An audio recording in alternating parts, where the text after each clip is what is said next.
Distil water का जो absorbance है वो 0%, ये कोई भी इलेक्ट्रोमैग्नेटिक वेव को एब्जॉर्ब नहीं करेगा।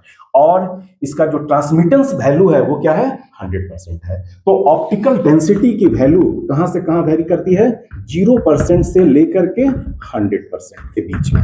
अगर कोई सॉल्यूशन होगा तो उसका जो वैल्यू होगा एब्जॉर्बेंस और ट्रांसमिटेंस का, वो किसके बीच में होगा, यानी कह सकते हैं हम, या ऑप्टिकल डेंसिटी जो होगा वो कितना होगा, उसका जो वैल्यू होगा 0% से 100% के बीच में कुछ भी हो सकता है। तो डिस्टिल वाटर का जो एब्जॉर्बेंस है वो 0% है और ट्रांसमिटेंस वैल्यू है वो 100% है, यानी कि जितना इधर से लाइट जा रहा है उतना ही बाहर जा रहा है, इसका मतलब इसमें एब्जॉर्प्शन नहीं हो रहा है।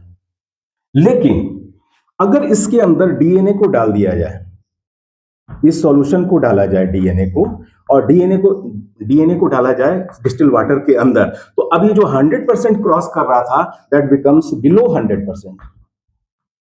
इसका मतलब कि कुछ ना कुछ इसमें एब्जॉर्ब हो रहा है।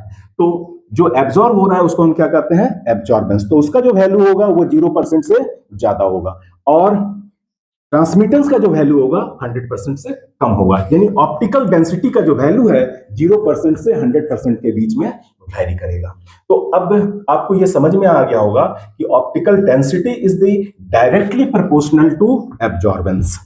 तो डायरेक्टली प्रोपोर्शनल कैसे है, ऑप्टिकल डेंसिटी बढ़ेगा तो एब्जॉर्बेंस भी बढ़ेगा, यानी गाढ़ा जितना सॉल्यूशन होगा उतना ही ज्यादा वो रेडिएशन को एब्जॉर्ब करेगा। And optical density is the inversely proportional to transmittance.